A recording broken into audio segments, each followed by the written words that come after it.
Al doctor Daniel Carlos Gutiérrez, que nos ha compartido esta opinión, y él dice, el problema es de credibilidad. Entonces el presidente Enrique Peña Nieto nombra un nuevo secretario de la Función Pública, anuncia una serie de instrucciones que se le investigue a él, a las propiedades de su esposa, de su secretario de Hacienda, y además anuncia medidas ejecutivas en contra del conflicto de intereses, pero como que la gente se queda en el aire. Como dice Daniel Carlos, no hay credibilidad, José, frente a esto. Sí, mira, somos un país de cínicos. Y voy a definir el cinismo como la ausencia de confianza en la sinceridad del otro. Hemos vivido muchos ejercicios de autorreflexión y de golpes en el pecho del gobierno.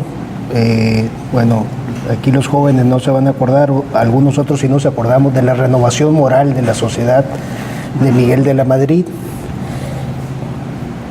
Estamos ante un ejercicio de que todo cambie para que todo siga igual. Que el presidente nombre un fiscal anticorrupción o un secretario de la Función Pública con una ley orgánica, con un diseño institucional, con un andamiaje jurídico y con un andamiaje de relaciones personales, ya sabemos que esto va a terminar mal. Hace 40 y tantos años en Estados Unidos se nombró un fiscal especial para investigar a Nixon, un abogado que se llamaba Archibald Cox. Cuando pide la evidencia de las grabaciones de la Casa Blanca, Nixon ordena al procurador de Estados Unidos que lo corra y el procurador renuncia. Ordena al subprocurador que lo corra y el subprocurador renuncia. Y al tercero de a bordo dice, pues más vale que lo corra porque si no se va a acabar el gobierno, ¿no? Un sábado en la noche, 3 funcionarios de muy alto nivel del gobierno de Estados Unidos le renuncian al presidente en vez de hacer su trabajo sucio. El siguiente lunes, la siguiente encuesta, Nixon pierde el apoyo popular que termina en la salida de la presidencia.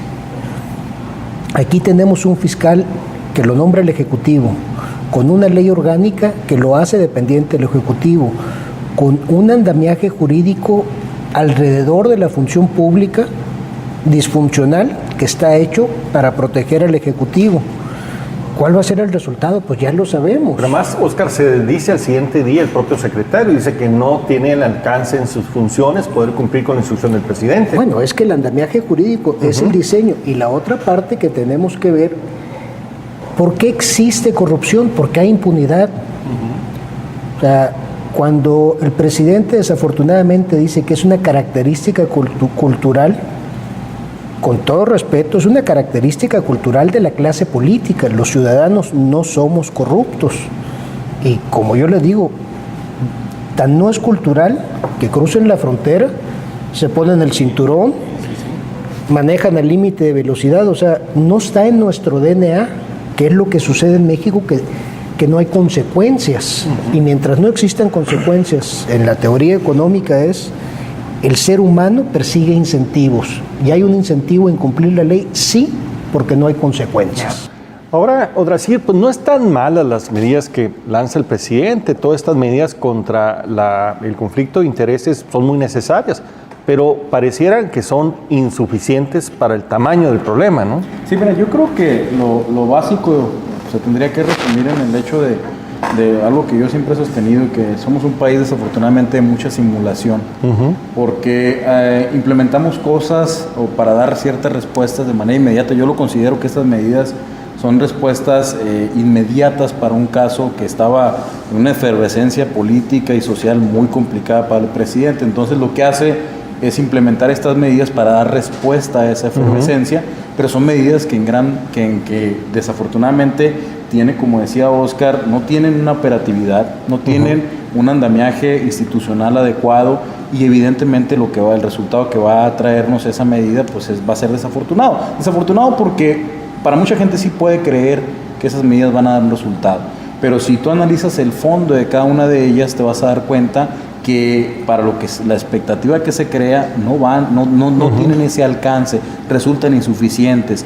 Esto es un aspecto, tendríamos que ver que es un aspecto que va más allá incluso de una decisión presidencial, va más allá incluso de una situación en la cual por decreto o por un nombramiento te va a dar un resultado. Yo creo que esto el presidente tendría que haber implementado también un aspecto de políticas públicas, un aspecto donde empiece a incentivar a la gente, que empecemos a todos a ser como sociedad civil combatientes del tema de la corrupción. O sea, la sociedad podemos estar vigilantes, podemos ser observadores, pero no hemos llegado al grado. Pero no quieren abrir esa puerta, ¿no? Pues claro que no, por eso te digo. Quieren dejarla encerradita en el gobierno, ¿no? O sea, Marcos, es la diferencia, pues a eso caigo en el punto. Simulan que vamos a implementar medidas, porque si queremos hacer cosas de fondo, tenemos que llegar hasta allá, donde la sociedad se integre en este proceso para combatir todos en conjunto la corrupción.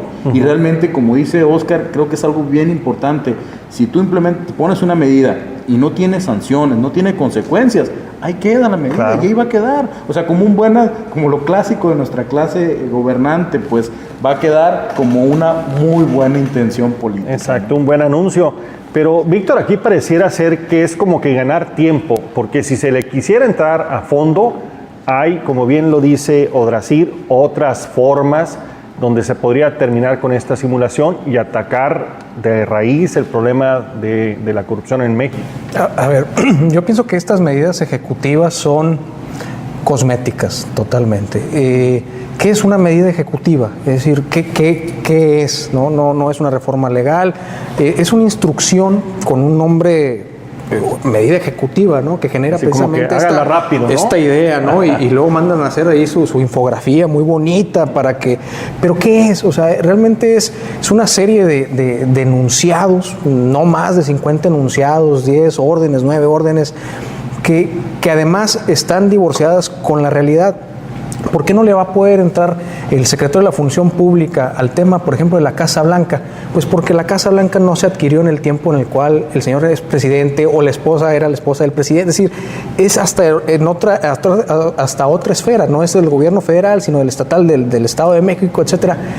Es meramente cosmético. Ahora, la situación es, bueno, ¿y qué medidas México ha cumplido, igual que el resto de los países latinoamericanos, con todas aquellas recomendaciones del MESICIC, que son estos mecanismos precisamente para el combate a la corrupción? Todos los países latinoamericanos han cumplido con todas las recomendaciones en materia de combate a la corrupción, y en el indicador, por ejemplo, de Transparencia Internacional, no se mueve en un solo punto. Es decir, puedes hacer comisiones, puedes tener leyes, puedes firmar convenios, puedes destinarle más recursos, puedes tener cursos en las primarias, puedes tener cartelones pintados en las secundarias, y no se mueve. En el único país de Latinoamérica en el cual esto se ha movido, la diferencia estuvo en el ejemplo de su presidente, en donde había un líder que inspiraba la moralidad, inspiraba un comportamiento con valores, y es el único en el cual, en el índice de percepción de la corrupción de Transparencia Internacional, es el único país latinoamericano que se ha movido. Entonces, no se requieren medidas ejecutivas o con cualquier nombre que le quieran poner, no se requieren leyes, o sea, lo que se requiere es el ejemplo que arrastre. En corrupción vale más tener un cómplice que un testigo, y finalmente, si se sostiene la práctica corrupta, es no porque hay un corrupto, sino porque hay una red que la sostiene, y en esa red, un poquito yo difiriendo de lo que se decía hace ratito, estamos todos, no solamente la clase política, sino todos los que de alguna forma, directa o indirectamente, ayudamos a sostener esa red política. También somos parte todos del problema. The Economist fue muy duro con el presidente y se inició con el pie izquierdo el tema. ¿Qué opinan? ¿Es iniciar o retrocedió con el pie izquierdo? Yo creo que perdió la gran oportunidad, ¿no? O sea, los cambios cosméticos, cuando vemos la historia, Julio César se divorció de su mujer y dijo, la mujer del César no solamente tiene que ser puricasta, debe aparentarlo ser. Resulta que la mujer sí era puricasta, nada más no lo aparentaba. Ahí vemos el cálculo frío político de un gobernante, no de ahora, de hace 2000 y pico de años, donde dice, estoy dispuesto a echar por la borda a su mujer con tal de mantener la popularidad. Lo que hizo fue lo mismo que Julio César, avienta al ruedo a un nuevo secretario de la Función Pública ante los ojos de quien observa esto en el mundo, dice, pues creen que nos chupamos el dedo. Todos los gobernantes, aquí en Sonora se hizo un ejercicio similar, donde dicen, ahora sí, por un nombramiento, con una ley disfuncional y con un andamiaje y con incentivos equivocados, vamos a combatir la corrupción. No es cierto. O sea, el pacto social, lo que debió haber hecho, así como hizo un pacto por México, debió haber hecho un pacto auténticamente por México, donde, como se hizo el Pacto de Solidaridad Económica hace 20 y tantos años, los actores de la sociedad debemos de pactar con gobierno, empresas, sociedad civil y todos aquellos que incidimos y participamos de forma activa o a veces silenciosa o dejamos pasar la corrupción. Tenemos que hacer un pacto, una refundación de la República en el tema de valores y en el tema de combate a la corrupción. Eso es lo que hubiera hecho el presidente para que le pudieran hacer Pero es caso. abrir la puerta, es como querer atacar el tema verdaderamente de fondo, Víctor, y como que no se le ven muchas ganas. Lo que pasa es que la clase política, lo escribía Gaetano Mosca hace mucho, precisamente es esta posibilidad de gobernar a los muchos a través de los pocos, ¿no? Entonces, yo entiendo digamos, la idea de un nuevo pacto, pero sencillamente la clase política nunca lo va a permitir porque es actuar en contra de ellos, es decir, va en contra de la naturaleza de la clase política, sencillamente, ¿no? Entonces va un poco más al tema hacia entonces qué hacemos, ¿no? Y se ha planteado una serie de sistemas nacionales un poco respondiendo a la inquietud de cómo los pequeños movimientos parece no impactan en la totalidad del diseño. Es decir, un nombramiento, pues ¿qué significa en todo el sistema? Una nueva ley, ¿qué implica en todo el sistema? Entonces dice, no, vamos cambiándolo todo. El grave problema desde mi punto de vista de esto es que para hacer un cambio de todas las piezas, de todo el sistema, es hablar de algo utópico. Porque en esto hay actores, hay intereses, hay redes y no se puede cambiar de un sistema que ni siquiera está coordinado, o sea, de un entramado que ni siquiera está coordinado a un gran sistema de ahí cosas, no va a venir la solución. Estamos hablando sobre el tema de corrupción, particularmente las medidas recién anunciadas por el presidente Peña Nieto. Vamos a regresar un momento más con ustedes.